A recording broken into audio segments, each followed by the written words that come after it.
ভারতকে আদৌ আসলে আমাদের সাথে সম্পর্ক স্বাভাবিক করতে চায় নাকি না, তারা এক ধরনের আমাদের স্বাভাবিক সাথে, কারণ করতে আমরা চায় এই হাসিনাকে রেখেই। জি। তারা হাসিনাকে তাদের মতো কথা বলতে দিবে একদিকে, আবার সে সম্পর্কও রাখতে যায়। এটা তো আসলে হয় না।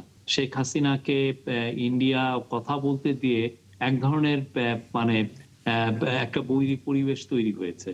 সেই বৈরী পরিবেশটাকে আসলে ঠিক করার দায়-দায়িত্ব ইন্ডিয়ার। এই মুহূর্তে ভারতের সাথে আমাদের যে সম্পর্ক, তাদের বিমস্টেকে মাননীয় প্রধানমন্ত্রীকে আমন্ত্রণ, এবং সেটি হয়তো কিছুদিনের মধ্যে পরিষ্কার হওয়া যাবে শেষ পর্যন্ত মাননীয় প্রধানমন্ত্রী সেখানে যাচ্ছেন কিনা। তবে এরই মধ্যে বাংলাদেশ যে শক্ত অবস্থান নিয়েছে, যে অর্থাৎ নিজের দেশের স্বার্থ আগে, তারপর অন্যান্য বিষয়, সেই জায়গায় আমরা যদি একটু আসতেই চাই, শফিকুল আলম, আপনার দৃষ্টিতে কি মনে হয় যে বাংলাদেশের যে অবস্থানটি এই মুহূর্তে ভারতের সাথে, তাতে সামনে যে বিমস্টেকের সম্মেলনে মাননীয় প্রধানমন্ত্রীকে তারা আমন্ত্রণ জানিয়েছে, সেখানে যাবার ক্ষেত্রে সিদ্ধান্তটা আসলে আহ, কি হলে পরে হয়তো আমাদের জন্য আসলে ভালো হবে?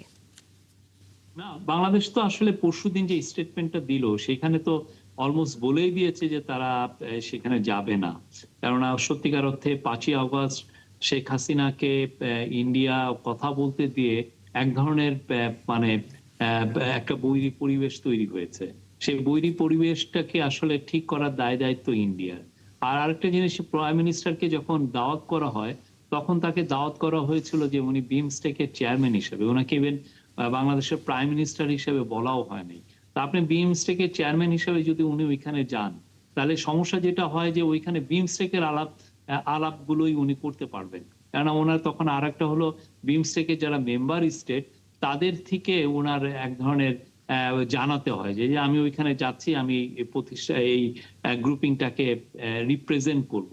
তো এটাও তো ঠিক না। মানে ওনাকে যদি আপনি ফুল ভালোভাবেই প্রথমেই যদি দাওয়াত দিতেন যে বাংলাদেশের প্রাইম মিনিস্টার, আপনি একটা স্টেট ভিজিট করেন বায়োলেটারাল, আমরা অধীর আগ্রহে আপনার জন্য অপেক্ষা করছি। কেন ইন্ডিয়ার সবচাইতে বড় নেইবার, যদি আপনি ইকোনমিক সাইজ দিয়ে দেখেন, বাংলাদেশ হচ্ছে ইন্ডিয়ার সবচেয়ে বড়, এবং বাংলাদেশ আর ইন্ডিয়ার যে প্রায় 4,000-এর উপরে কিলোমিটার বর্ডার শেয়ার করে, অনেক 54টা নদী শেয়ার করে, অনেক বিষয়ে আমাদের সাথে তাদের হিস্টোরিক্যাল লিঙ্গুইস্টিক এক ধরনের বন্ধন আছে। তো এই জায়গাগুলো তাদের কাছ থেকে তো এটা আশা করা যায়। আরেকটা হচ্ছে যে তারা আপনার কাছে কি সত্যি মনে হয় যে ভারত এই যে তৈরি একদিকে মুখে আমি বলছে বলি তারা আমি বলি বাংলাদেশের সাথে সম্পর্ক ভালো করতে চায়, কিন্তু একই সাথে তারা আবার হাসিনাকে নানা রকম কর্মকাণ্ড করার সুযোগও দিচ্ছে? এটাই এই পুরো বিষয়টাই তো এক ধরনের বৈপরীত্য। মানে আপনি হাসিনা একটা সত্যি কনভিক্টেড ক্রিমিনাল। তার দেশের শাস্তি হয়েছে, এবং শাস্তি কি হয়েছে? মৃত্যুদণ্ড। এবং কি দোষ, কি কারণে শাস্তি? এটা হলো ক্রাইমস এগেইনস্ট হিউম্যানিটি। সে আমাদের জুলাই আগস্টে যে ম্যাসাকার হয়েছে, সেটার অর্ডার উনি দিয়েছিলেন, এবং এটার একদম জ্বলন্ত প্রমাণ আপনি সব আছে, যে উনি ফোনে বলছেন, অর্ডার দিচ্ছেন, সেটার প্রমাণটাও আছে। এবং সবচেয়ে বড় কথা, এটার যে ইনভেস্টিগেশন, এই ইনভেস্টিগেশন ইউএন ইনভেস্টিগেট করে দেখেছে যে ওনার রোলটা কি, একদম স্পষ্ট ভাবে এসছে ওনার রোল। তো এখন তাকে আপনি দিনের পর দিন কথা বলতে দিবেন, দিনের পর দিন তাকে বাংলাদেশ বিরোধী অ্যাক্টিভিটিস করতে দিবেন, তাকে দিয়ে বাংলাদেশের ভায়োলেন্সকে এক ধরনের ইনসাইটমেন্ট করা, সে ভায়োলেন্সকে ইনসাইট করবে সে, তাহলে বাংলাদেশের ক্ষেত্রে তো সত্যিকার অর্থে বাংলাদেশ অবশ্যই চায় ইন্ডিয়ার সাথে একটা ভালো সম্পর্ক। কিন্তু সম্পর্ক তৈরি করতে হলে তো কিছু কিছু জিনিস, আপনার কনফিডেন্স বিল্ডিং মেজার তো নিতে হয়।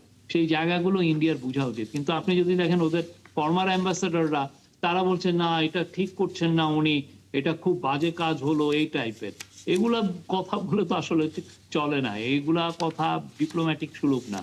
আপনি দেখবেন যে বাংলাদেশকে সাথে trust and confidence build up করতে হলে কি কি সমস্যা তৈরি হয়েছে সেগুলো দূরীভূত করতে হবে।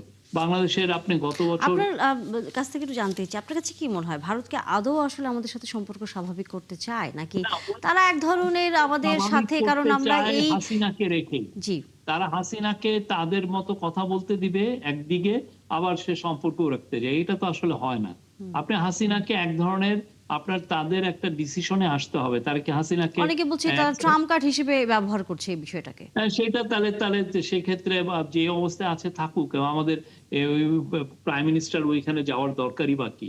আমরা তো তাদের সাথে ভালোই ট্রেড করছি।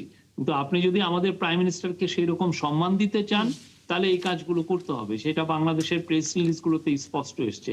হাদির স্বীকৃত খুনিরা ওইখানে। আপনি মমতার কথা আপনার মনে আছে, মমতা যে একটা বক্তব্যে এই বিষয়টা নিয়ে কথাও বলেছেন। তো তাদেরকেও তো আপনি, ওদেরকেও তো আপনি পাঠাচ্ছেন না। আর প্লাস হচ্ছে যে বাংলাদেশ আর ইন্ডিয়ার যখনই সম্পর্ক হয়, দেখা যায় যে এই জিনিসগুলোকে বাংলাদেশের মানুষরা ওইখানে চিকিৎসা নেয়, এটা কি উইপেনাইজ করা হয়।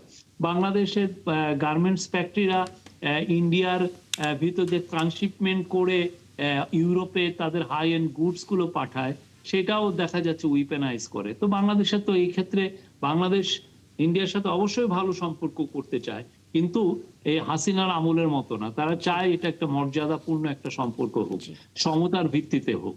জি, এবে মোশাররফ হোসেন, এই সমতার ভিত্তি এবং মর্যাদার পূর্ণ একটি সম্পর্কের জায়গা বাংলাদেশ এখন শক্ত অবস্থানে আছে, বিশেষ করে ভারতের সাথে।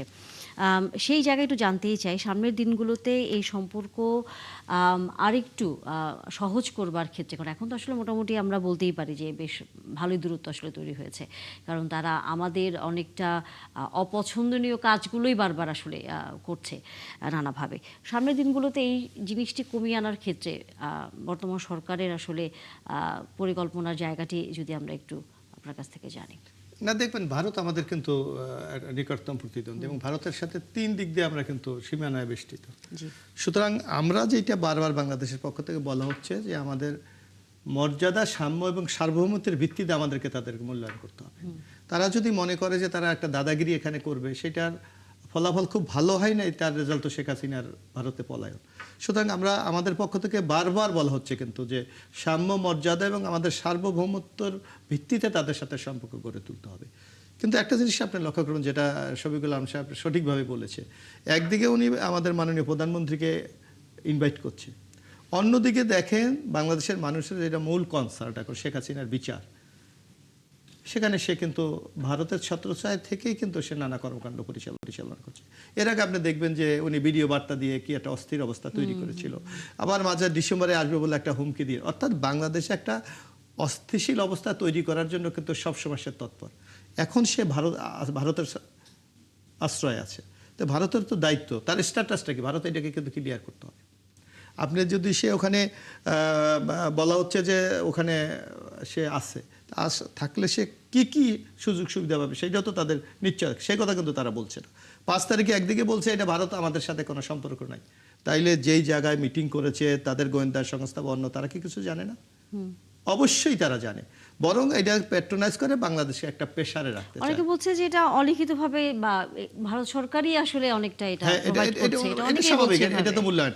বরং আপনি দেখবেন যে বাংলাদেশ যে এখন ঘুরে দাঁড়িয়েছে, বাংলাদেশ যে নিজস্ব সিদ্ধান্ত নেওয়ার সক্ষমতা আছে, এটার প্রমাণ কিন্তু আমাদের মাননীয় প্রধানমন্ত্রী দিয়েছে।